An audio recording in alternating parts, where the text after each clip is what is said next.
السلام عليكم ورحمة الله وبركاته. إن الحمد لله نحمده ونستعينه ونستغفره ونعوذ بالله من شرور أنفسنا ومن سيئات أعمالنا. من يهده الله فلا مضل له ومن يضلل فلا هادي له. وأشهد أن لا إله إلا الله وحده لا شريك له وأشهد أن محمدا عبده ورسوله صلى الله تعالى عليه وعلى آله وصحبه وسلم تسليما كثيرا. أما بعد فأعوذ بالله من الشيطان الرجيم. وأذن في الناس بالحج يأتوك رجالا وعلى كل ضامر يأتين من كل فج عميق লিয়াশহাদু মানাফিআ লাহুম। সম্মানিত ভাতৃমণ্ডলী, আল্লাহ রাব্বুল আলামিনের প্রশংসা এবং প্রিয় নবী সাল্লাল্লাহু আলাইহি ওয়াসাল্লামের উপর অসংখ্য সালাত ও সালামের পর আজ বৃহস্পতিবার 24শে জিলকাদা 1446 হিজরি মোতাবেক 22 মে 2025 আমাদের ধারাবাহিক আলোচনা। আজকের বিষয়বস্তু হচ্ছে হজ ওমরার ফাজাইল, ফাজাইলে হজ, হজের ফজিলত। 10টি ফজিলত ইনশাআল্লাহ তাআলা আজকে হাদিসের আলোকে আপনাদের সামনে পেশ করব, যাতে করে যারা হজে এই বছরে নিয়ত করেছেন তারা আরও বেশি আগ্রহী হন এই বাইতুল্লাহর হজের জন্য, ঈমান আরও শক্তিশালী হয়। আর যারা এখনও হজ করতে পারেননি অথবা করেননি, বিলম্ব করছেন, হজ হয়তো ফরজ হয়ে আছে, তাহলে তো জরুরি, তারা যাতে করে তাদের গাফিলতি থেকে মুক্তি লাভ করতে পারেন আর দ্রুত এই ফরজ আদায় করতে পারেন। আল্লাহ যেন তৌফিক দান করেন। এবং যারা অভাবী তাদের জন্য দোয়া করি, আল্লাহ তাদের অভাব যেন দূর করে দেন, যাতে করে বাইতুল্লাহর জিয়ারা হজ আদায় করতে পারে। আল্লাহর প্রত্যেক মুমিন মুমিনাত যার মধ্যে অন্তরের সততা ইখলাস আছে, আল্লাহর ঘর জিয়ারতের আগ্রহ আছে, তাদের মনের আশা যেন পূরণ করে দেন।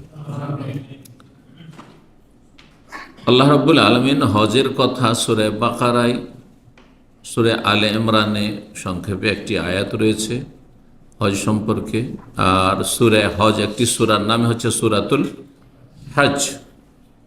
তো এইগুলিতে হজের কথা আল্লাহ বর্ণনা করেছেন। কোরআনের আলোকে যদি হজ জানতে চান তাহলে এই সূরাগুলিতে যেখানে হজের কথা রয়েছে সেই আয়াতগুলির তাফসীর শুনতে হবে অথবা পড়তে হবে। আর তারপরে রাসূলুল্লাহ সাল্লাল্লাহু আলাইহি ওয়াসাল্লামের হাদিসে বিশদ আলোচনা রয়েছে হজ ওমরা সম্পর্কে। হজের উপকারিতা সম্পর্কে একটি আয়াতে ইঙ্গিত রয়েছে সূরা হজের আয়াত নম্বর 28, আয়াত নম্বর 27, 28 আল্লাহ রাব্বুল আলামিন হজের ঘোষণার কথা বলেছেন। ওয়াআযযিন ফিন-নাসি বিল হজ, হে নবী মুহাম্মদ সাল্লাল্লাহু আলাইহি ওয়াসাল্লাম, তুমি মানব সকলের মাঝে হজের ঘোষণা করে দাও। আযিন আজান থেকে, আজান মানে কিসের আজান? সলাতের ঘোষণা করা, যে সলাতের সময় হয়ে গেছে, সলাতে এসো, এটি হচ্ছে আজান। আর এখানে কিসের ঘোষণা? হজের ঘোষণা। এই জন্য আল্লাহ বলছেন ওয়াআযযিন ফিন-নাসি বিল হজ, হজের তুমি ঘোষণা করে দাও। ইয়াতুকা রিজালান, যারা পায়ে হেঁটে আসার তারা পায়ে হেঁটে আসবে। পায়ে হাঁটার রাস্তায় আছে মক্কার আশেপাশের লোক। এক যুগ ছিল যে দূরের যারা আরব দেশগুলির মানুষ তারা অনেকে পায়ে হেঁটেও আসতো, উট বাহনও নেয় হয়তো, যাদের পক্ষে সময় পায়ে হেঁটে আসবে। কিন্তু দূর দূরান্ত থেকে ইতিহাস গড়ার জন্য, ভাইরাল হওয়ার জন্য পায়ে হেঁটে হজ করছে, তো সাইকেলে চড়ে হজ করছে, তো মোটর সাইকেলে চড়ে হজ করছে, এগুলি মূর্খামি এবং এগুলি লোক দেখানো কাজ। এটা ইসলাম সমর্থন করে না। কারণ বিষয়টিতে অনেকে কিন্তু প্রশংসা করেন, খুব ভালো কাজ করছে। না, কোনো ভালো কাজ করেন, এটা কোনো ভালো কাজ নয়। নবী সাল্লাল্লাহু আলাইহি ওয়াসাল্লাম নিষেধ করেছেন। এক ব্যক্তি মান্যত করেছে, বা এক মহিলা মান্যত করেছে যে সে পায়ে হেঁটে হজ করবে, অথচ সে যে উটের ব্যবস্থা আছে, তার ছেলেকে বললে বলো তোমার মাকে যে সে বাহনে চাপো। আল্লাহ রাব্বুল আলামিন মানুষের সহজ সফর করার সামর্থ্য রয়েছে আর সে কঠিন সফরকে বেছে নেবে, এটা আল্লাহ পছন্দ করেন। আল্লাহ চান না যে কোনো ব্যক্তিকে আযাব দেন, কষ্ট দেন। এখন কেউ যদি বলে যে নবী সাল্লাল্লাহু আলাইহি ওয়াসাল্লাম সুন্নত হচ্ছে উটের পিঠে হজ করা, সুতরাং আমি বাসেও যাব না, প্লেনেও যাব না, আমি উটের পিঠে চেপে যাব, কি বলবেন ওই মূর্খকে? মূর্খ। নবী সাল্লাল্লাহু আলাইহি ওয়াসাল্লাম এটি ধর্মীয় কোনো সুন্নত পালন করেন। সেই যুগে উট ছাড়া আর কিছু ছিল না। আপনাকেও যদি আল্লাহ উটের যুগে নামিয়ে দেন, তা আপনারা কোনো উপায় থাকবে না উটের পিঠে আসা ছাড়া। জি, এতকা রিজালান, যার পায়ে হেঁটে আসার পায়ে হেঁটে আসবে, ওয়ালা কুল্লি দামের, আর দুর্বল উটের পিঠে চেপে আসবে। দুর্বল উট এই জন্য বলা হয়েছে যে মরুভূমিতে দীর্ঘ সফর করে সাধারণত উট দুর্বল হয়ে যেতে পারে। ইয়াতিনা মিন কুল্লি ফাজ্জিন আমিক, প্রতি অঞ্চল থেকে, সারা বিশ্বের প্রতিটি অঞ্চল থেকে লোকেরা ছুটে আসবে হজের জন্য। সত্যি, যারা আসতে পারছে ছুটে আসছে, যারা আসতে পারে না তাদের অন্তর ছুটে আসছে, কিন্তু হয়তো তাদের পক্ষে সম্ভব হচ্ছে না। আল্লাহ রাব্বুল বলছেন যে লিয়াশহাদু, কি জন্য আসবে তারা? লিয়াশহাদু মানাফিআ লাহুম, যাতে করে তারা তাদের বহুমুখী লাভের কাজে, উপকারের কাজে উপস্থিত হইতে পারে।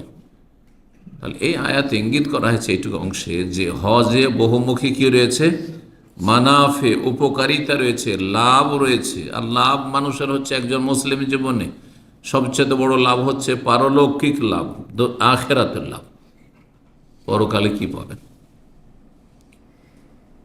ধর্মীয় লাভ, এটি সবচেয়ে বড়, যেটি আপনাকে আমাকে জান্নাতে নিয়ে যাবে। আর 2 নম্বর লাভ হচ্ছে পার্থিব লাভ, দুনিয়ার কি লাভ হবে। তো হজ এমন একটি গুরুত্বপূর্ণ ইবাদত যাতে পারলৌকিক লাভ রয়েছে আর পার্থিব লাভ রয়েছে, আখিরাতেও লাভ রয়েছে এবং দুনিয়াতেও লাভ রয়েছে। আসবে যে পয়েন্টগুলি তা দেখতে পাবেন যে দুনিয়ারও লাভ আছে হজ করলে।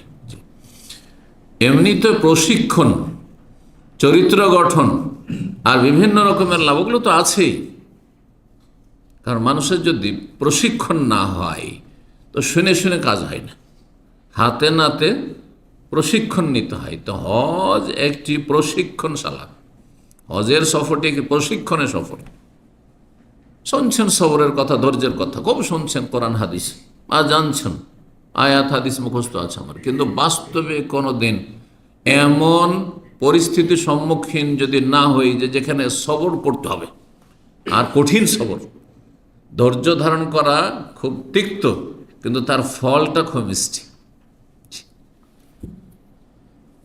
তাহলে ধৈর্য ধরা সম্ভব হবে না। কারণ আমরা অভ্যাস নাই ধৈর্য ধরে, জীবনেও যে না খেয়ে সারাদিন থাকেনি, অথচ সাবালক হয়েছে, 30 বছর 40 বছর 50 বছর বয়স হয়েছে, যে হতভাগা রোজা রাখেনি অথচ মুসলিম, হঠাৎ করে রোজা রাখতে বলেন, তার জন্য কঠিন হয়ে পড়বে, কঠিন হয়ে পড়বে। কিন্তু যারা মাঝে মধ্যে রোজা রাখছেন, প্রতি রমজানে তো রাখছেন, মাঝে মাঝে নফল সুন্নত রোজা রাখছেন, কোনো ব্যাপার না, কোনো ব্যাপার না। আর সেটা এবাদতের নিয়ত। মানুষ আজকাল শরীর স্বাস্থ্য রক্ষা করার জন্য, হ্যাঁ, একটু সুস্থ হয়ে বাঁচার জন্য বেশি দিন বাঁচার আশায়, অথচ তকদিরের কোনো পরিবর্তন আসবে না, বেশি দিন বাঁচার আশায়, কথা বুঝতে পারছেন? সুস্থতাও আল্লাহর পক্ষে তকদিরে নির্ধারিত আছে। আপনি যে ডায়েট করলেই সুস্থ থেকে যাবেন তাও জরুরি নয়। ডায়েট করার পরেও আর সতর্ক হওয়ার পরেও এমন কিছু আল্লাহ রাব্বুল আলামিন আপনার শরীরে পয়দা করলে মারাত্মক রোগ, যে আপনার এসব ডায়েট ফাইট কোনো কাজে আসলো না, এটাতে বিশ্বাস রাখতে হবে। কিন্তু তার মানে এ না যে সতর্ক থাকবো না, সতর্ক থাকতে হবে, সতর্ক থাকতে বলা হয়েছে, কিন্তু সেটাকে সব কিছু মনে করলে হবে না।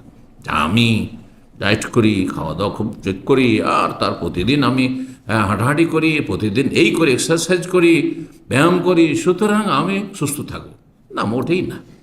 এই আকীদা থাকে তাহলে তকদিরে আপনি সন্দিহান, মূর্খ আপনি তকদিরের ময়দানে, তকদিরের প্রতি ইমানের ক্ষেত্রে। তো লিয়াশহাদু মানাফিআ লাহুম বলছিলাম যে বহুমুখী ফায়দায় যাতে করে হাজী সাহেবরা হাজির হইতে পারে, উপস্থিত হইতে পারে। হজ বাইতুল্লাহর জীবনে একবার ফরজ। একবার যদি সাবালক হওয়ার পরে করে, সাবালক হওয়ার পরে, কিন্তু নাবালক অবস্থায় করলে ওটা দিয়ে ফরজ আদায় হবে। অভাবী অবস্থাতেও যদি করেন, কেউ করিয়ে দিয়ে থাকে, কিছুই ছিল না আপনার কাছে কিন্তু কেউ করিয়ে দিয়েছে, ফিরিয়ে দিয়ে হজ একসময় ছিল করে নিয়েছেন, অথচ তখন গরিব ছিলেন, মানে আর্থিক দিক হজ ফরজ হয়নি, তবু আদায় হয়ে গেছে সাবালক হয়ে করলে। সাবালক হওয়া পরে যদি কেউ জীবনে একবার হজ করে, সেটি হচ্ছে ফরজ আদায় হয়ে গেল তার মাধ্যমে। আর তারপরে যত হজ করবে সবগুলি হচ্ছে নফল। জি, তাহলে হজের চাইতে কত গুরুত্বপূর্ণ হচ্ছে সিয়াম, রোজা, প্রতি বছরে রমজান মাসের রোজা। কত গুরুত্বপূর্ণ হচ্ছে জাকাত, যে আপনার প্রত্যেকটি সম্পদে প্রতি বছরে জাকাত ফরজ। তার চাইতে কত গুরুত্বপূর্ণ হচ্ছে 5 ওয়াক্ত নামাজ, 5 ওয়াক্ত সালাত, যে প্রতি বছরে না, মাসেও না, আর সপ্তাহে জুমা পড়া মুসলমান হওয়া যথেষ্ট নয়। হ্যাঁ, প্রতিদিনে পড়তে হবে, একবার নয় 5 বার পড়তে হবে, টাইম বেঁধে দেওয়া আছে, শুরু এবং শেষ এর মধ্যেই পড়তে হবে, খেয়াল খুশি না। তারপরেও কি একজন মুসলিম বেনামাজি থাকতে পারে? এজন্য আমি বিশ্বাস করি, যেই ব্যক্তি নামাজ পড়ে না তার পরকালে বিশ্বাস নেই, সে যতই দাবি করুক না কেন। কেন? পরকালে প্রথম কোশ্চিন কি, প্রথম জিজ্ঞাসা কি? সালাত। নামাজে পাস, সব কিছুতে পাস, নামাজে ফেল, সব কিছুতে ফেল। সুতরাং এই কথা কখনো বিশ্বাস করবেন না যে একজন বলছে আমি আল্লাহ পরকালে বিশ্বাসী আর সে বেনামাজি। অসম্ভব কথা, এটি দুটো সাংঘর্ষিক কথা, হতেই পারে না। এই জন্য বেনামাজি মুসলিম থাকবে, সত্যিকারের মুসলিম ইমানদার, এটা হইতেই পারে না। পরকালে ইমানে সন্দিহান সে, এমনি বলে হয়তো মুখে, কিন্তু অন্তরে বিশ্বাস নেই। আল্লাহ বোঝার তৌফিক দান করুন। বেনামাজি মুসলিমদেরকে আল্লাহ হেদায়েত করুন, তাদের জন্য বালা মুসিবত মুসলিম জাতির, তাদের অনিষ্ট থেকে আমাদেরকে রক্ষা করুন। এখন কথা না বাড়িয়ে এই হজের 10টি ফজিলত বয়ান করা শুরু করি। প্রথম ফজিলত হচ্ছে, হজ অতীতের যত গুনাহ রয়েছে, সাগীরা এমনকি কাবিরাও যদি থাকে, হজের সাথে আপনি একটু তওবা করেন। তওবা শর্ত আহলে সুন্নাত ওয়াল জামাতের কাছে। শুধু হজ করে আসলেন আর তওবা করলেন না অন্তর থেকে, গুনাহ থেকে, এটা হবে না। না, হজ করলেন আর ধরেন কাবিরা গুনাহ আছে, এখনও ফজরটা আপনি পড়েন না, পড়েন সূর্য ওঠার পরে, খেয়াল খুশি পড়েন।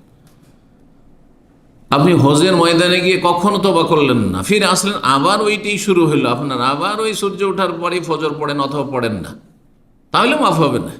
তাহলে এই হজ দিয়ে জান্নাত পাওয়া যাবে না, বুঝতে পারছেন? আর এই হজ দিয়ে গুনাহ মাফ হবে না। কোন হজ দিয়ে গুনাহ মাফ হবে?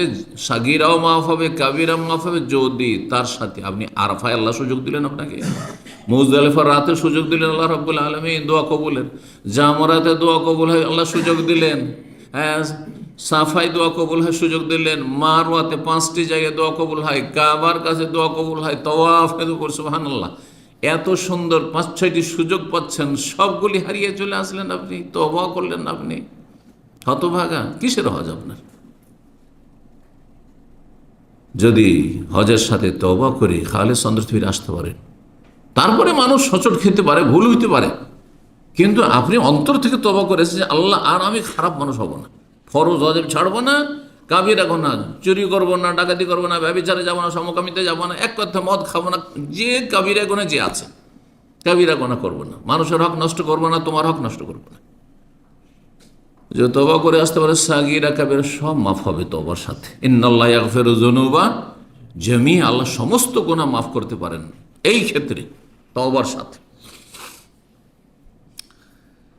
তো মানুষের হক হলে হক আদায় করে দেওয়া অথবা ক্ষমা দেওয়া। এই মর্মে রাসূলুল্লাহ সাল্লাল্লাহু আলাইহি ওয়াসাল্লাম হাদিস রয়েছে, আমর ইবনে আস রাদিয়াল্লাহু তাআলা আনহু, তার ছেলে আগে ইসলাম গ্রহণ করেছে, যুবক ছেলে, অল্প বয়সী ছেলে, বাবা বিলম্ব করেছে, গোঁড়ামি করেছে, বাপ দাদা ধর্ম ছাড়তে চায়নি। গোঁড়াদেরকে আল্লাহ সহজে হেদায়েত করে না, যে আমি আমার গিয়ারই থাকবো, যেটা বাপ দাদাতে পেয়েছি ছাড়বো না, ওকে আল্লাহ হেদায়েত করবেন। যারা বেদাতি মহল থেকে এসছেন, হ্যাঁ, যে যত তাড়াতাড়ি আপনি নিউট্রাল হইতে পারবেন তত তাড়াতাড়ি হেদায়েত পাবেন। আর যদি বলেন আমার বাপ দাদা ভুল ইসলাম পালন, ভুল ধর্ম পালন করেছে, ভুল করেছে, এত বড় বড় আমার দেশে আলেম ওলামারা বুঝতো না, শুধু এরাই বুঝে, কখনো হেদায়েত নসিব হবেন। আপনি নিউট্রাল হন, নিরপেক্ষ, মাঝখানে চলে এসেন, আপনি সেন্টার পয়েন্ট। এদিকেও ঝুঁকিয়েন না, আমি বলছি না যে এদিকে ঝুঁকিয়ে জানাবো, আর ওই দিকেও ঝুঁকিয়েন না। তারপরে আপনি আপনার বিবেককে কাজে লাগান, এলেমকে কাজে লাগান, ওহির আলো হাসিল করেন, দেখবেন হেদায়েত পেয়ে যাবেন। তাহলে শিরক বিদআত ধর্ম ছেড়ে দেবেন আপনি, তহিদ সুন্নতের দিশা পাবেন। তো আমর ইবনে আস রাদিয়াল্লাহু তাআলা আনহু বিলম্বে ইসলাম গ্রহণ করেছেন। বলছেন লাম্মা জাআলাল্লাহুল ইসলাম ফি কলবি, যখন আল্লাহ আমার ইসলাম অন্তরে ঢেলে দিলেন, হ্যাঁ লেটেই হইল, কিন্তু ইসলাম অন্তরে চলে আসলো, আমি ইসলাম কবুল করব। আতাইতু রাসূলুল্লাহ বা কুলতু, আমি রাসূলুল্লাহ সাল্লাল্লাহু আলাইহি ওয়াসাল্লামের কাছে আসলাম, এসে বললাম ইয়া রাসূলুল্লাহ উবসুত ইয়াদাকা লিউবাইয়াক, আপনার হাতটা একটু বাড়ান, আমি আপনার সাথে ইসলামের বায়াত করব, শপথ করব, আমি ইসলাম কবুল করব। ফাবাসাতুন নবী হাত বাড়াইলেন, ফাকাবাজতু ইয়াদি, তখন আমি হাতটাকে গুটিয়ে নিলাম, টেনে নিলাম। হাত বাড়াইতে বলল আর তারপরে টেনে নিচ্ছে। অবাক হচ্ছে রাসূলুল্লাহ সাল্লাল্লাহু আলাইহি ওয়াসাল্লাম, মা লাকা ইয়া আমর, আমর কি হলো হঠাৎ করে তোমার? বলতো, তখন আমি বললাম আশতারিতু, আমি শর্ত লাগাবো। একটা শর্ত যদি আপনি মানেন আর হয় সম্ভব, তাহলে অনেক গুনাহ করেছি জীবনে, আমি পাপ করেছি অনেক, জাহিলি যুগে বহু পাপ করেছি, আমি একটা শর্ত লাগাবো। কালা, রসুল বললেন সাল্লাল্লাহু আলাইহি ওয়াসাল্লাম তাশতারিতু মাজা, কি শর্ত লাগাবে? বলতো আইয়াগফিরাল্লাহু লি, আল্লাহ যেন আমাকে মাফ করে দেন, আল্লাহ যেন আমাকে মাফ করে দেন। কি বললেন রাসূলুল্লাহ, আমা আলেম, তা তুমি কি জানো না, এটা শোনোনি ইসলাম সম্পর্কে, আন্নাল ইসলাম ইয়াহদিউ মা কাবলা, ইসলাম গ্রহণ করলে অতীতের গুনাহগুলিকে ধ্বংস করে দেয় ইসলাম। ইসলামের এই ক্ষমতা আছে, নিষ্পাপ হয়ে যায় একজন নিউ মুসলিম, কিন্তু খালেস অন্তর থেকে, লোক দেখানো নয়, টাকার লোভেও নয়, আর কারো কোনো মহিলাকে বিয়ে করার জন্য, মুসলিম মহিলাকে বিয়ে করার জন্য নয়। জি, ওয়াইনাল হিজরাত তাহাদেও মা কানা কাবলাহা, আর হিজরত করে আসলে, মক্কা থেকে মদিনা আসলে অতীতের গুনাহ মাফ হয়ে যায়, তো তোমার ডবল হয়ে গেল। ইসলাম কবুল করলে আবার হিজরত করে আসবে, হ্যাঁ, কারণ মক্কা বিজয়ের আগে তিনি ইসলাম গ্রহণ করেছিলেন। আর একটি 3 নম্বর ট্রিবুল, ওয়াইনাল হাজ্জা ইয়াহদিউ মা কাবলা, আর হজ করলে অতীতের গুনাহ ধ্বংস হয়ে যায়, সব শেষ হয়ে যায়। তার 3টি তোমার গুনাহ মাফের মাধ্যম রয়েছে, সুতরাং তোমার গুনাহ মাফে কোনো অসুবিধা নেই। ইসলাম কবুল করো, তোমার সব গুনাহ মাফ হয়ে যায়। সহিহ মুসলিমের 173 নম্বর হাদিস। 2 নম্বর ফজিলত হজের, হজ করে আসলে, যে মানুষ হজ করে ফিরে আসে, যদি হজ কবুল হয়, আর হজ কবুলের শর্তগুলো যদি আপনি ঠিকভাবে পূর্ণ করে থাকেন, তাহলে মায়ের পেট থেকে সদ্য ভূমিষ্ঠ নিষ্পাপ শিশুর মতো হয়ে ফিরে আসবেন, আপনি মাসুম হয়ে ফিরে আসবেন, আপনি কোনো গুনাহ আপনার আমল নামে থাকবে না। সুবহানাল্লাহ, যেমন তখন ফজিলত নয়, একটা বাচ্চা যখন ভূমিষ্ঠ হয়, তারপরে যত দিন সাবালক না হবে, তার আমল নামা ক্লিন হয়ে আছে, আমল নামা তার একেবারে সাদা হয়ে আছে, একটিও দাগ নেই, একটা গুনহার দাগ সেখানে নেই। আমি এটা নিজের ক্ষেত্রে নিশ্চয় দিতে পারবো না, আপনারা কেউ পারবেন না, একমাত্র আম্বিয়া রসুলগণ ছাড়া। সুবহানাল্লাহ। জি, নবী সাল্লাল্লাহু আলাইহি ওয়াসাল্লামের হাদিস সহিহ বুখারীতে রয়েছে। আবু হুরায়রা রাদিয়াল্লাহু তাআলা বলছেন, নবী সাল্লাল্লাহু আলাইহি ওয়াসাল্লাম বলেন, মান হাজ্জা লিল্লাহ, যে আল্লাহর জন্য হজ করবে, কোন কোন রিওয়ায়াতে লিল্লাহ রয়েছে, কোন রিওয়ায়াতে লিল্লাহ নেই, কিন্তু আল্লাহর জন্য হইতে হবে, দুনিয়ার স্বার্থে না। ফালাম ইয়ারফুস, সে যৌনাচার করলো না, স্ত্রীকে সাথে নিয়ে গেল আর সাথে সব সময় শুধু তার সাথে সুরসুরি আমোদ ফুর্তি লাগাচ্ছে না, এটা করবে না। এহরাম অবস্থায় যৌনাচার করবে না, আর বেগানা মহিলার দিকে তাকানো জায়েজ না। যদি বলেন যে আমাকে এমনি মা বোনের মতো লাগছে, তবুও জায়েজ না, ঠিক কিনা? জি। ওয়ালাম ইয়াফসুক, আর কোনো পাপের কাজও করলো না। পাপের কাজ, চিন্তা করুন তো, হাজিরা কত পাপের কাজ করে। যারা সিগারেট খোর, ধূমপায়ী, তারা কি করে? সিগারেট ছাড়ে? আরে হারাম থেকে বেরিয়ে সিগারেট ধরিয়ে দিয়েছে। হ্যাঁ, হাজিদের বিল্ডিংয়ে ধূমপান করছে। জর্দাখোর, তামাকখোর, তামাক খাচ্ছে মোল্লা, বুঝতে পারছেন, জর্দা দেওয়া পান খাচ্ছে, দাড়ি মুন্ডাচ্ছে। হ্যাঁ, ফজরের সালাত পড়ছে না, ফজরে উঠছে না। আমি দেখেছি মেনাতে লা হাওলা ওয়ালা কুওয়াতা ইল্লা বিল্লাহ, ফজরে ধাক্কা দিয়ে উঠানো যায় না, ওটা আবার শুয়ে যায়। এইখান থেকে হজের একসময় হজের কাফেলাতে একসময় গিয়েছি 2000 আপনার 12-14 পর্যন্ত গিয়েছি। তো এসব তিক্ত অভিজ্ঞতা আছে। তো যারা আসলে নামাজি নয় তাকে কি আর আল্লাহর ঘরের কাছে কয়দিন নামাজি বানাবেন? সাময়িক থাকবে, আবেগী থাকবে, তারপরে যে কাজ সে হয়ে যাবে। কয়দিন মক্কায় থাকলে আবার ওই দামামের মতো হয়ে যাবে। জি, যদি ফাসিকি কাজ থেকে, আল্লাহ রসুলের নাফরমানি থেকে বেঁচে থাকে আর যৌনাচার না করে, রাজা কায়াউমিন ওয়ালাদাতুম, সেই দিনের মতোই হজ থেকে ফিরে আসবে যেই দিন তার মা তাকে ভূমিষ্ঠ করেছিল। আল্লাহু আকবার। 3 নম্বর ফজিলত, হজ হচ্ছে সবচাইতে কয়েকটি যে সবচেয়ে বড় নেকির কাজ, সবচেয়ে বড় ফজিলতের কাজ তার অন্যতম।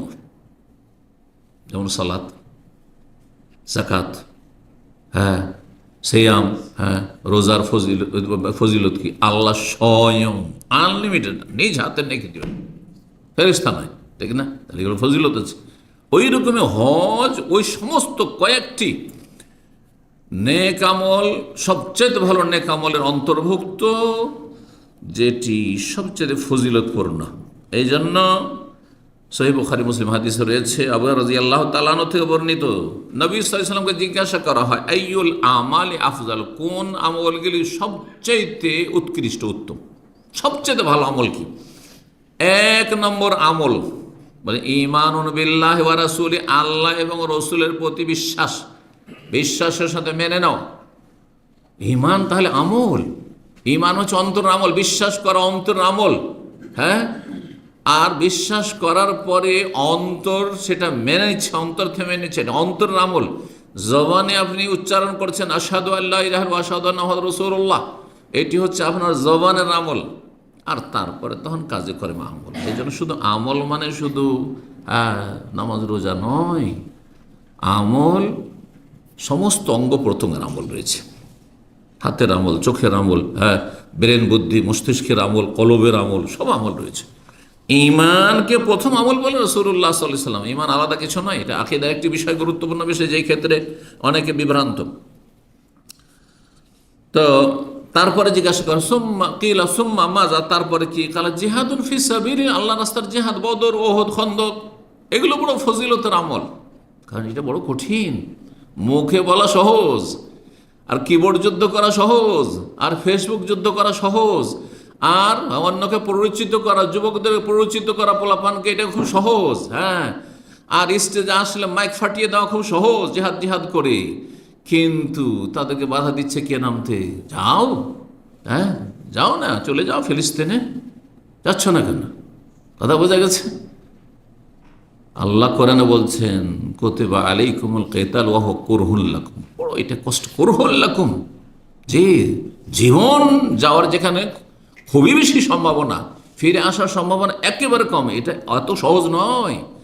সেখানে শয়তানের বিরুদ্ধে যুদ্ধ করতে হবে আগে, নফসের বিরুদ্ধে, মনের বিরুদ্ধে যুদ্ধ করতে হবে আগে, পরিবারের বিরুদ্ধে যুদ্ধ করতে হবে, স্ত্রী, ছেলে মেয়ে সব কিছু ভুলে যেতে হবে। এত সহজ নয়, শুধু মুখে বললে কাজ হবে না। অন্যদেরকে লেলিয়ে দিতে চাইছেন আর মুনাফিকের মতো কাপড় সব পিছনে বসে থাকছেন। যদি আপনার এটাই বিশ্বাস থাকে যে শর্ত পুরা হয়ে গেছে, ফরজ হয়ে গেছে, তো যান। আর যাদের কাছে, সব ওলামায়ে আমাদের মতো, যাদের কাছে আমাদের কাছে এখনো শর্ত পুরা হয়নি, সুতরাং শর্তের মধ্যে একটি হচ্ছে শাসক, শর্ত নেই, সুতরাং এই বর্তমান যুগে এইসব জিহাদ ফিহাদ নয় আসলে। নেতা ছাড়া, ডিফেন্স ছাড়া কোনো জিহাদ নেই ইসলামে।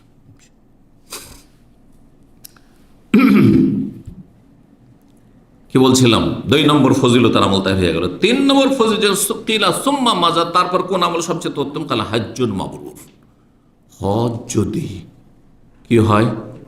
নেকিতে ভরপুর। বিররুন মানে নেকি, আর ওর ইসিম মফুল হচ্ছে মাবরুর। সহজ করে দিলাম। এর তরজমা মানুষের সাধারণভাবে করে মকবুল, হজ কবুল হয়েছে। তো হজ কোনটা কবুল হবে? যাতে নেকি আর নেকি, কোনো গুনাহ হয়নি। বিররুন ওখান থেকে মাবরুর।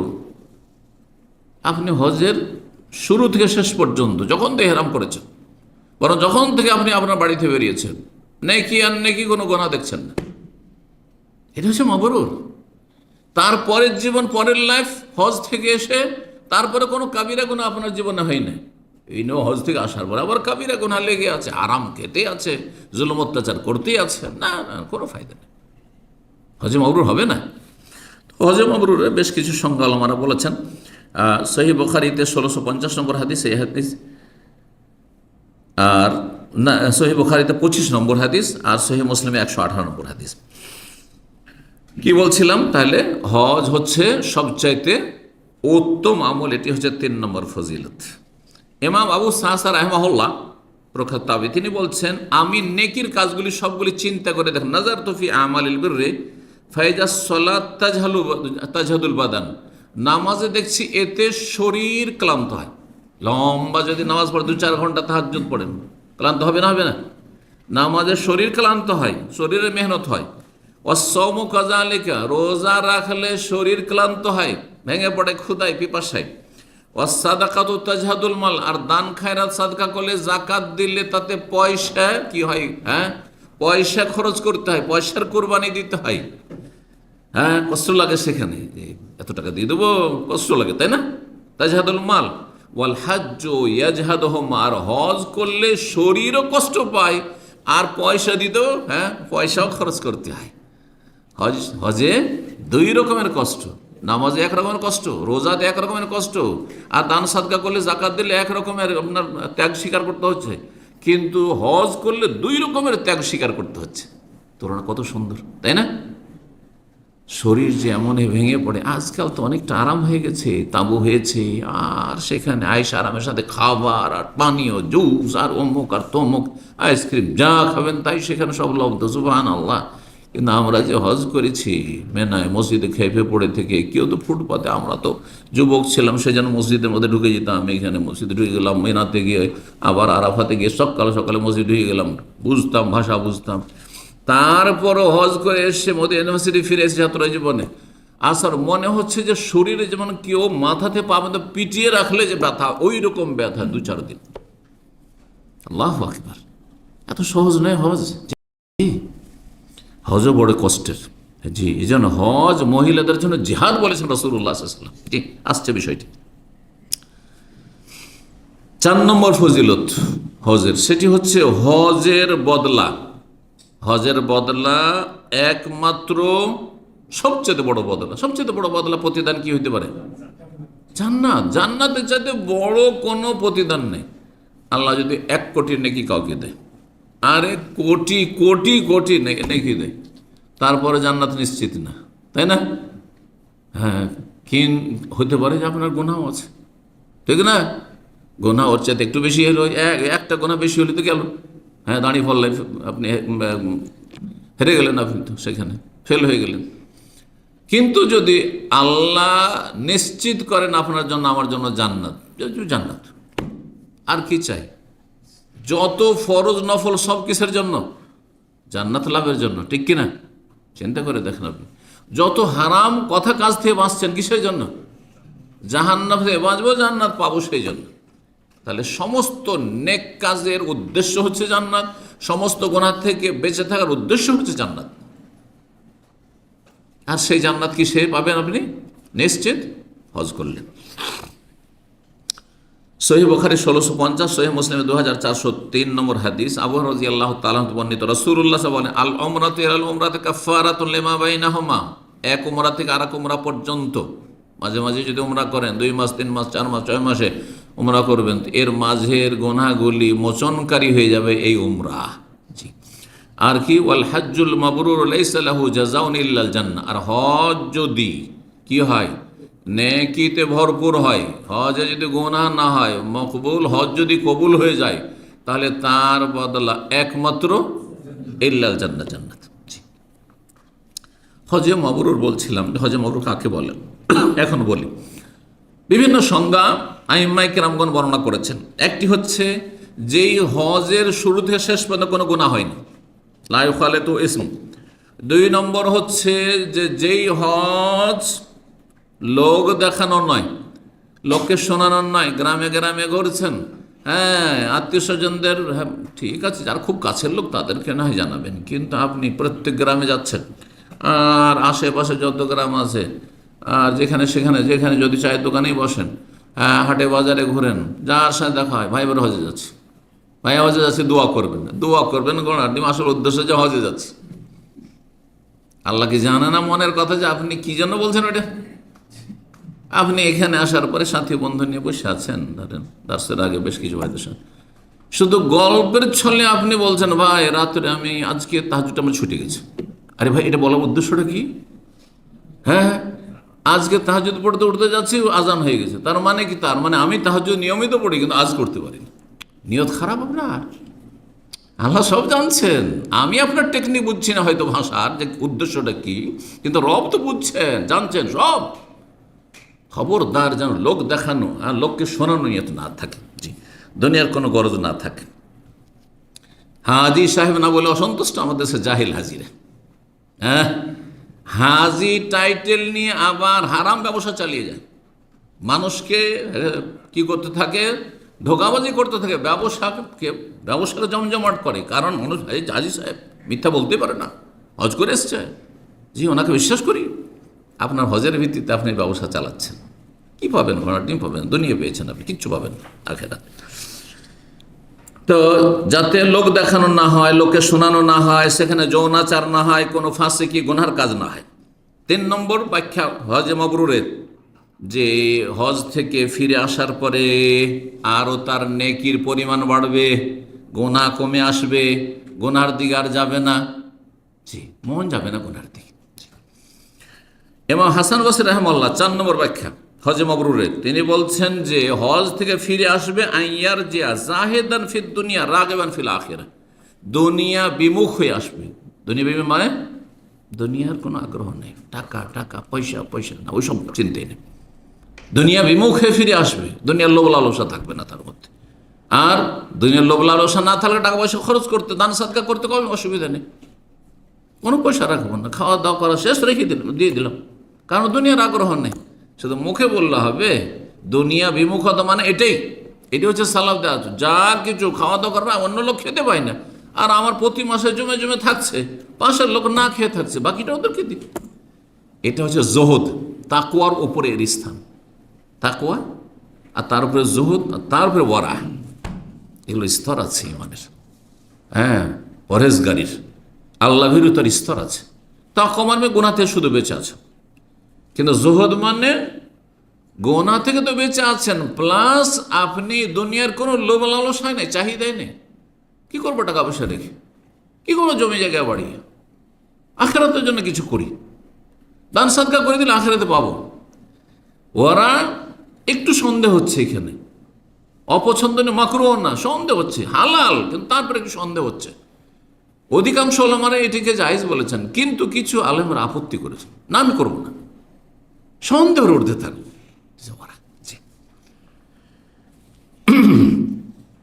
রাগিবান ফিল আখির, আখিরাতে আগ্রহী হবেন আপনি, পরকালের নিয়ামতের জন্য উদ্গ্রীব থাকবেন আপনি, মরিয়া থাকবেন, পাগল থাকবেন, এরকম যদি হয়।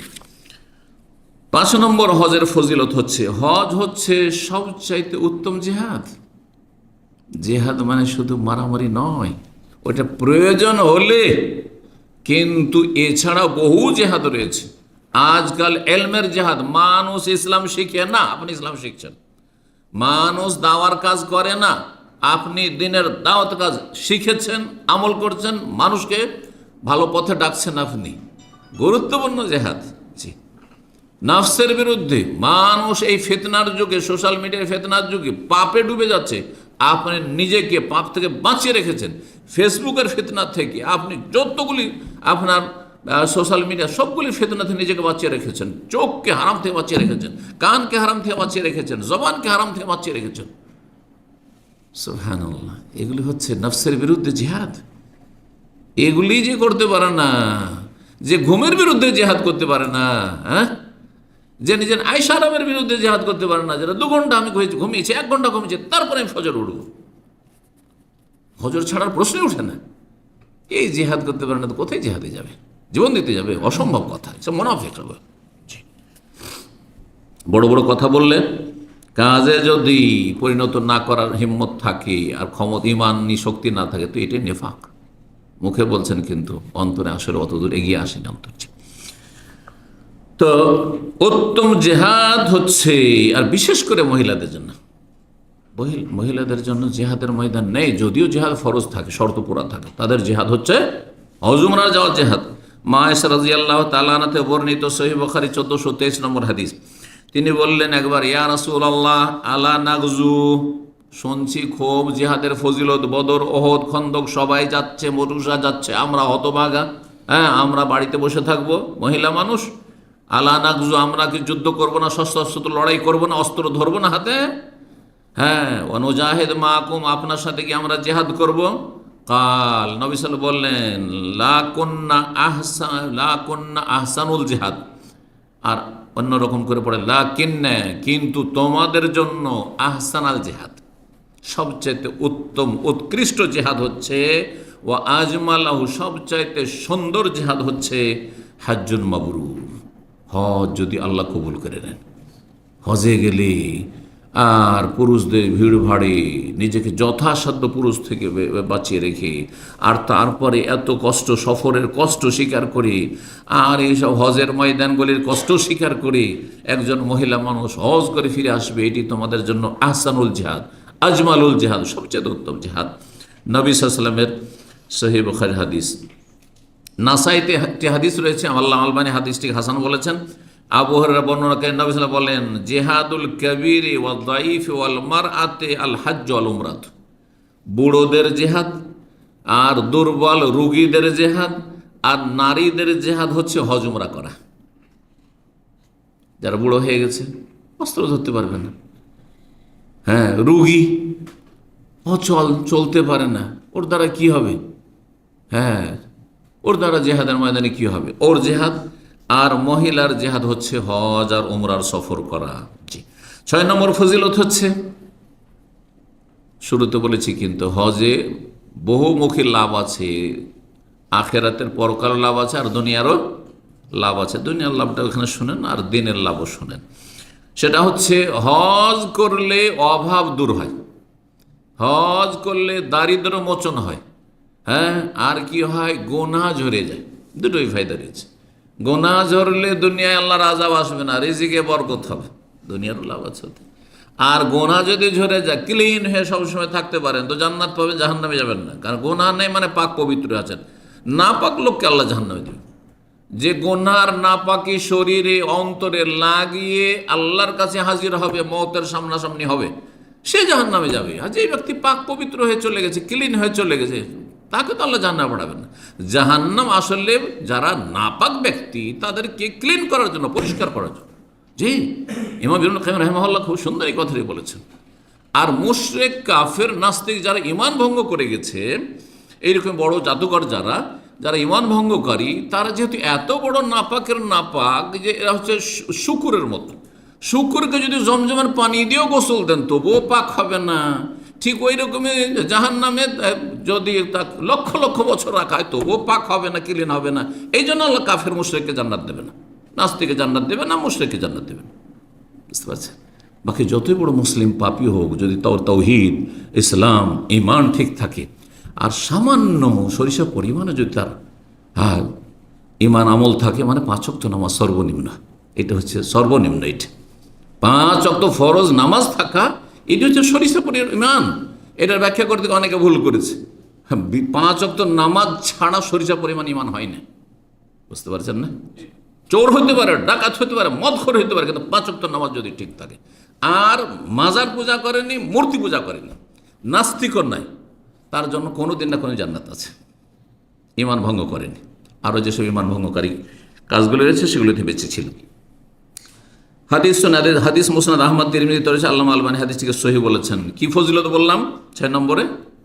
হ্যাঁ, গরিবী দূর হবে, কে চায় না সুখ? হ্যাঁ জি, এই জন্য ওলামারা বলেছেন এই হাদিসের আলোকে যে হজে যে টাকাগুলি খরচ করবেন, ওমরা যে টাকাগুলি খরচ করবেন, এগুলির খালাফ মানে উত্তম বিকল্প আল্লাহ দেবেন, উত্তম বিকল্প দেবেন। খরচ করে না 500, আল্লাহ অন্য দিক থেকে আরও কত দিয়ে দেবেন।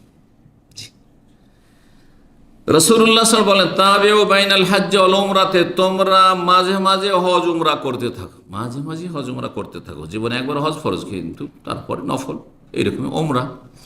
ফাইন্নাহুমা ইয়ানফিয়ানিল ফাকরা ওয়াজ যুনুবা, কারণ এই দুটো হজ উমরা মানুষের ফাকর অভাবকে ঘুচিয়ে দেয়, ওয়াজ যুনুবা আর গোনাকে মোচন করে দেয়, ঝরিয়ে দেয়। কামা ইয়ানফিল কিরুল খাবাসাল হাদিদে ওয়াজ যাহাবি ওয়াল ফিদ্দাতে, যেমন হাঁফড়ে দাও দাও করে কয়লার আগুন জ্বলছে আর সেখানে যদি লোহা পোড়ানো হয় অথবা স্বর্ণ পোড়ানো হয়, চাঁদি পোড়ানো হয়, তাহলে তাতে যে খাদ রয়েছে, ময়লা আবর্জনা বা মরিচা রয়েছে, সেগুলি দূর করে দেয় আর ক্লিন করে দেয় সেই লোহাটিকে। 7 নম্বর ফজিলত, হজ এত বরকতপূর্ণ আমল, এত উপকারী আমল যে হাজী সাহেবের দোয়া নিশ্চিত কবুল হয়। সুবহানাল্লাহ। দোয়ার কবুলের জায়গাগুলি বললাম, কিন্তু মনে রাখবেন, 5-6টি জায়গা মনে রাখবেন, আর এই জায়গাগুলো দোয়া করতে বলবেন। মুজদালিফাতে অনেকে গাফিলতি করে, মুজদালিফায় নবী সাল্লাল্লাহু আলাইহি ওয়াসাল্লামের দোয়া কবুল হয়েছে, দোয়া কবুল হয়। আর আরাফাত, শুধু আরাফার কথাটা আমাদের দেশের মানুষ বেশি জানে, সব জায়গায় দোয়া কবুল হয় যে জায়গাগুলোর কথা বললাম। তো হাজী সাহেবের দোয়া কবুল হয়, তারপরে সফরে দোয়া কবুল হয়। সফরে দোয়া কবুলে যেন বাধা না থাকে। মানে আরাম খাবেন তো কেমন করে হবে, হারাম পোশাক পরবেন কেমন করে হবে, মানুষের হক জমি জায়গায় বেমানি করে জমি জায়গা রেখে গেছেন বাড়িতে, কেমন করে দোয়া কবুল হবে? হ্যাঁ, হারাম রিজিক আপনি বাড়িতে রেখে গেছেন আপনার সংসারের জন্য না, হালাল রিজিক যদি খান আর হজে যদি যান তো ইনশাআল্লাহ তাআলা দোয়া কবুল হবে। হাদিস এই মর্মে রয়েছে, ইবনে মাজাহ, ইবনে হিব্বান আল্লামা আলবানী হাদিসটিকে সহিহ বলছেন আব্দুল্লাহ বিন ওমর রাদিয়াল্লাহু তাআলা আনহুমা, আল গাজী ফি সাবিলিল্লাহ ওয়াল হাজ ওয়াল মুতামির ওয়াফদুল্লাহ, আল্লাহ রাস্তার যোদ্ধা এবং হাজী সাহেব, অল মুতামির ওমরাকারী। এই যে ওমরা যাচ্ছেন, মাত্র 100 রিয়ালে ওমরা চলে যাচ্ছেন এখান থেকে, এটাকে ছোট মনে করবেন না, হালকা করে দেখবেন না, কারণ আমরা এটাকে খুব হালকাই মনে করি, কারণ সস্তা তো সস্তার অনেকে মূল্যায়ন করে, দেশ থেকে যখন 1-2 লাখ টাকা খরচ করে আসে তখন মূল্যায়ন করছে, কিন্তু আপনারা তো মূল্যায়ন করছেন না, বড়ই মূল্য রয়েছে। দেখুন এই হাদিসে, হ্যাঁ, 3 শ্রেণীর মানুষকে, আল্লাহ রাস্তার যোদ্ধা আর হাজী সাহেব আর ওমরাকারী ওয়াফদুল্লাহ, এরা হচ্ছে আল্লাহর মেহমান। সুবহানাল্লাহ, আল্লাহর কাছে এরা প্রতিনিধি হয়ে গেছে। প্রতিনিধিকে মেহমান, অতিথি। দাহুম, আল্লাহ তাদেরকে ডাক দিয়েছেন, আসো। ফাজাব, ডাকে সাড়া দিয়েছে, লাব্বাইক আল্লাহুম্মা লাব্বাইক, আল্লাহু আকবার। আল্লাহ ডেকেছেন, ওয়াজ্জিন ফিন্নাস, ঘোষণা করো, হজে ডাকো। বলেছেন না, বলেননি? ইব্রাহিম আলাইহিস সালামকে বলেছিলেন আল্লাহ রাব্বুল আলামিন কাবা তৈরি করার পরে, আর মুহাম্মদ সাল্লাল্লাহু আলাইহি ওয়াসাল্লামকে আল্লাহ বলেছেন এই আয়াতে, যে আয়াত দিয়ে আজকের আলোচনা শুরু করেছি। তো আল্লাহ এদেরকে ডেকেছেন আম্বিয়া রসুলগণের মাধ্যমে। ফাজাবুহু, তারা এই ডাকে সাড়া দিয়েছে, লাব্বাইক আল্লাহুম্মা লাব্বাইক বলে। ওয়াসালুহু, এবং এরা বিভিন্ন স্থানে হজের সফরে তারা আল্লাহর কাছে দোয়া করেছে, চেয়েছে। ফাতাহুম, সুতরাং তাদেরকে আল্লাহ অবশ্য দিয়েছেন, দেবেন, এতে কোনো সন্দেহ নেই। হাদিস বললাম যে ইবনে মাজাহ, ইবনে হিব্বানে রয়েছে। 8 নম্বর ফজিলত, হাজী সাহেবরা আল্লাহর মেহমান, অতিথি। যদি কোনো রাজারও মেহমান হয়ে থাকে, জীবনে একটা গৌরব, তাই না? যারা এরকম ভিআইপি মেহমান অতিথি হয়েছেন, জানেন যে সেখানে কীরকম যে আয়োজন থাকে, বুঝতে পারছেন কিনা? জি। আর সেটা জীবনে কত যে আপনাকে আনন্দ দেয়, যে এক সময় আল্লাহ এত দূর আমাকে পৌঁছিয়েছেন যে আমি রাষ্ট্রপতির মেহমান হয়েছি, আমি প্রধানমন্ত্রীর মেহমান হয়েছি, তো আমি রাজার মেহমান হয়েছি, আমি এই গভর্নরের মেহমান হয়েছি, অতিথি হয়েছি। সুবহানাল্লাহ। অথচ মানুষ তা রব্বুল আলামিন, যিনি রাজ্জাক, রিজিকের মালিক, যিনি হায়াত মতের মালিক, যিনি আল্লাহ রব্বুল আলামিন সমস্ত কিছুর মালিক, সুখ দুঃখ সব কিছুর মালিক, সেই রবের মেহমান হয়ে এসেছেন। আগেরটিতে মেহমান কথা প্রসঙ্গে, আলোচনা প্রসঙ্গে আসলো, কিন্তু আগের এইটি কি ছিল, যে দোয়া কবুল হয়, তাদের দোয়া কবুলের হাদিস ছিল। আর এই পয়েন্টটি হচ্ছে হাজী সাহেবরা কি আল্লাহর মেহমান। রাসূলুল্লাহ সাল্লাল্লাহু আলাইহি ওয়াসাল্লাম, হাদিস নাসাইতে হাদিস রয়েছে 2578, বলছেন আবু হুরায়রা রাদিয়াল্লাহু তাআলা আনহু, রাসূলুল্লাহ সাল্লাল্লাহু আলাইহি ওয়াসাল্লাম বলেন, ওয়াফদুল্লাহ সালাসা, আল্লাহর মেহমান হচ্ছে 3 শ্রেণীর মানুষ।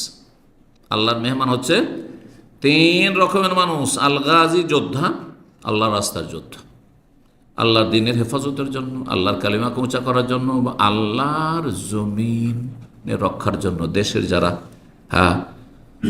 সেনাবাহিনী রয়েছেন, তারা যদি তাদের মধ্যে ইখলাস থাকে তো এতে সামিল হবে তারা। জি, কিন্তু যাতে আল্লাহ সন্তুষ্টি থাকে তাতে থাকে। হ্যাঁ, জাতীয়তার ভিত্তিতে না, কিসের ভিত্তিতে হবে সেটা আল্লাহ সন্তুষ্ট ভিত্তিতে। আল্লাহ রব্বুল আলমিন এই কাজে নির্দেশ দিয়েছেন যে আমরা মুসলিমদের ধন সম্পদ, দেশ এবং তাদের ইজ্জত আবরুর হেফাজত করব। এই কাজে আমাদেরকে শাসক নিয়োজিত করেছে, সুতরাং আমানতের সাথে দায়িত্ব পালন করব এবং তাতে রবের সন্তুষ্টির আশা রেখে আল্লাহ সন্তুষ্টি, তাহলে এহতেসাব যদি থাকে, নিয়ত থাকে, তাহলে তো 3 শ্রেণীর মানুষ হচ্ছে আল্লাহর মেহমান: আল গাজী, যোদ্ধা; ওয়াল হাজ, হাজি সাহেব; ওয়াল মুতামির, উমরাকারী। 9 নম্বর ফজিলত, হাজি সাহেব আল্লাহর জিম্মায় থাকে। কার জিম্মায় থাকে? আল্লাহর জিম্মায় থাকে। এটা তো শুধু হজে, জীবনে একবার হজে গিয়েছেন তখনকার কথা, আর প্রতিদিন যে আল্লাহর জিম্মা হাসিল হয় এটা জানেন কি? এখানে বলে দেওয়া খুবই জরুরি। সেটা কে? হ্যাঁ, যেই ব্যক্তি ফজরে নামাজ পড়বে, ফাহুয়া জিম্মাতে মান সাল্লা সুবহা ফাহুয়া জিম্মাতিল্লাহ। ফজরের নামাজ যদি আপনি পড়েন, ওয়াক্ত মোতাবেক পড়েন, জামাতে গিয়ে পড়েন, তাহলে আল্লাহ আপনার জিম্মা নিয়েছেন হেফাজতের। সুবহানাল্লাহ। আর সবচেয়ে বড় হেফাজত হচ্ছে আপনার ঈমান ইসলামের হেফাজত, যে আপনি কুফরের অবস্থায় মরবেন না, আপনি জাহান্নামী হয়ে মরবেন না, আপনি পাপের অবস্থায় মরে যাবেন না, আপনি আল্লাহ আপনাকে তওবা নসিব করবেন, সংশোধন করার তৌফিক দেবেন। আর দুনিয়া তো আছে তার সাথে। দুনিয়াকে সবসময় গরজ করলে হবে না, দিনকে, আখেরাতকে, জান্নাতকে 1 নম্বরে রাখতে হবে। তো আল্লাহর হেফাজত, আল্লাহর জিম্মায় থাকা হাজি সাহেব, এই মর্মে ইমাম আবু নুআইম তার হাদিসের কিতাব রয়েছে হিলিয়াতুল আউলিয়া, তাতে আল্লামা আলবানী হাদিসটিকে সহিহ বলেছেন। সালাসাতুন ফি জিমানিল্লাহ, 3 শ্রেণীর মানুষ আল্লাহর জিম্মায় রয়েছে, আল্লাহর হেফাজতে রয়েছে। রাজুলুন খারাজা ইলা মাসজিদ মিন মাসাজিদিল্লাহ, যেই ব্যক্তি আল্লাহর কোন মসজিদে গেল, কিসের জন্য? সালাত আদায় করে, নামাজ পড়ার জন্য। ওয়া রাজুলুন খারাজা গাজিয়ান ফি সাবিলিল্লাহ, যে আল্লাহর রাস্তায় যুদ্ধ করার জন্য, আল্লাহর কালিমা উচ্চারণ করার জন্য গেল। ওয়া রাজুলুন খারাজা হাজ্জান, আর যেই ব্যক্তি হজ করতে বেরিয়েছে, যতক্ষণ হজ থেকে ফিরে আসেনি, আল্লাহর জিম্মায় রয়েছে। আল্লাহু আকবার। 10 নম্বর সর্বশেষ পয়েন্ট, হজের ফজিলত এবং হজের যে কাজগুলি, মেনায় অবস্থান, মুজদালিফায়, আরাফায় যে অবস্থান, আর তার সাথে যতগুলি আরও কাজ রয়েছে, যেমন রাতে পাথর মারছেন, এগুলির ফজিলত সম্পর্কে একটি হাদিস রয়েছে তাবরানীতে, আব্দুল্লাহ বিন উমর রাদিয়াল্লাহু তাআলা আনহু থেকে বর্ণিত হাদিসটি। আল্লামা আলবানী হাদিসটিকে হাসান বলেছেন। সহিহুল জামের 1360 নম্বর হাদিস। হাদিসটা একটু বড় রয়েছে, তো এটা দিয়ে আজকের আলোচনা শেষ করছি। বলছেন রাসূলুল্লাহ সাল্লাল্লাহু আলাইহি ওয়াসাল্লাম, আম্মা খুরুজুকা মিন বাইতিকা তাউম্মুল বাইতুল হারাম, হে হাজী সাহেব, যখন তুমি বাড়ি থেকে বেরোলে, উদ্দেশ্য তোমার হচ্ছে বাইতুল্লাহিল হারাম, আল্লাহর ঘরের জিয়ারত করা, হজ করা। ফাইন্না লাকা বিকুল্লি ওয়াতআতিন তাতাওহা রাহিলাতুকা ইয়াকতুবুল্লাহু লাকা বিহা হাসানা, তোমার যে বাহন বা তুমি পায়ে হেঁটে যাচ্ছ, ধাপে প্রতি ধাপে ধাপে, কদমে কদমে আল্লাহ একটি করে নেকি লিখছেন। 1 নম্বর ফজিলত। ওয়ায়ামহু আনকা বিহা সাইয়্যা, আর একটি করে গুনাহ তোমার ঝরে পড়ছে, ক্ষমা করছেন আল্লাহ রাব্বুল আলামিন। এটা হয়ে গেল যে এই হজের উদ্দেশ্যে যে বেরিয়েছো তুমি, এর ফজিলত। সুবহানাল্লাহ। 2 নম্বর, এখানে দুটো কিন্তু হয়ে গেল, তাই না? ওয়াম্মা ওকুফুকা বিআরাফা, আর তুমি যে আরাফায় 9 তারিখ অবস্থান করলে সূর্য ডুবা পর্যন্ত, ফাইনাল্লাহ আযজা ওয়া ইয়ানজিলু ইলাস সামাইদ দুনিয়া, সেই দিনে আল্লাহ প্রথম আকাশে নেমে আসেন। আল্লাহর নেমে আসে আল্লাহর মতো, আল্লাহ নেমে আসেন, এটা অস্বীকার করা কুফরি। আর আল্লাহর নেমে আসা মানুষের মতো, এটা বলো কুফরি। কথা বুঝতে পেরেছেন না? আমি আপনি যদি নেমে আসি, তো যেই জায়গায় আগে ছিলাম সেই জায়গা শূন্য, এইরকম তুলনা আল্লাহর ক্ষেত্রে করা যাবে না। যদি করেন তো এটাও কুফরি। আবার যদি না ওইটা থেকে বাঁচার জন্য, না না না, আল্লাহ নেমে আসে, আল্লাহর রহমত নেমে আসে, এটা হচ্ছে আশারি মাতুরিদি গুমরাহি। আশারি মাতুরিদের গুমরাহির কথা শুনছেন, কিন্তু ডিটেলস আপনারা জানেন না, তাদের যে গুমরাহিগুলো। আর তারাও নিজেদেরকে আহলে সুন্নাত বলছে, বুঝতে পারছেন, কিন্তু তারা আহলে সুন্নাত নয়। শুধু একটি ক্ষেত্রে, সাহাবায়ে কেরামদের ক্ষেত্রে, সাহাবায়ে কেরামদের মর্যাদা তারা যথাযোগ্য দিয়ে থাকে রাফিদি শিয়াদের বিপরীত। তখন এই পয়েন্টটাতে শুধু আমাদের সাথে রয়েছে, বাকি তারা আল্লাহর নাম গোনা বলি, আল্লাহর এই যে আল্লাহর নেমে আসা আল্লাহর রহমত নেমে আসে, আল্লাহর বরকত নেমে আসে। আরাফার দিন আল্লাহ প্রথম আসমানে নেমে আসেন না, দিল অস্বীকার করে। প্রতি রাতের শেষ তৃতীয় অংশে আল্লাহ নেমে আসেন। সহিহ মুসলিম হাদিস আছে না, বলছে আল্লাহ নেমে আসেন না, আল্লাহর রহমত নেমে আসে, হ্যাঁ, আল্লাহর বরকত নেমে আসে। লা হাওলা ওয়ালা কুওয়াতা ইল্লা বিল্লাহ। এটিও বড় গুমরাহি, কুফরি আকীদা। দুই দিকে কিন্তু কুফরি, গর্ত থাকে রাস্তার দুই পাশে, হ্যাঁ গর্ত থাকে, অ্যাক্সিডেন্ট হয়। আরাফায় অবস্থান যে করো হাজি সাহেব, শোনো আল্লাহ প্রথম আকাশে নেমে আসেন। ফায়ুবাহি বিহিমুল মালায়েকা, হাজি সাহেবদেরকে নিয়ে আল্লাহ গৌরব করেন ফেরেশতাদের মাঝে, আর বলেন হাওলা ইবাদি, এরা আমার বান্দা। হাজি সাহেব রাজা উনি শোসান গোবরান, তারা বিক্ষিপ্ত চুল নিয়ে, দাড়ি নিয়ে, ভালো করে চিরুনি করতে পারে না, পরিচর্যা করতে পারে না, তেল লাগাতে পারে না, সেন্ট আতর ব্যবহার করতে পারে না, সব নিষিদ্ধ। আর গোবরান, ধুলো ধূসরিত, কত যে ধুলো বালি খেয়েছে, ধুলো ধূসরিত এসছে। মিনকুল্লে ফাজ্জিন আমিক, দূর দূরান্ত থেকে, সারা পৃথিবীর আনাজ কানাজ থেকে এসছে। উদ্দেশ্য কি তাদের? ইয়ারজুন আর রহমাতি, আমার রহমতের আশা এসেছে। ওয়া খাফুন, আজ আমার আজাবের ভয়ে এসেছে। ওয়ালাম ইয়ারাউনি, হে ফেরেশতারা, অথচ তোমরা আমাকে দেখছো কিন্তু তারা দেখেনি। ফাকাইফা লাউ রাউনি, যদি দেখতে পেত এই হাজি সাহেবের আমাকে এক নজর, তাহলে তাদের ঈমান আরো কত শক্তিশালী হইত। আল্লাহু আকবার।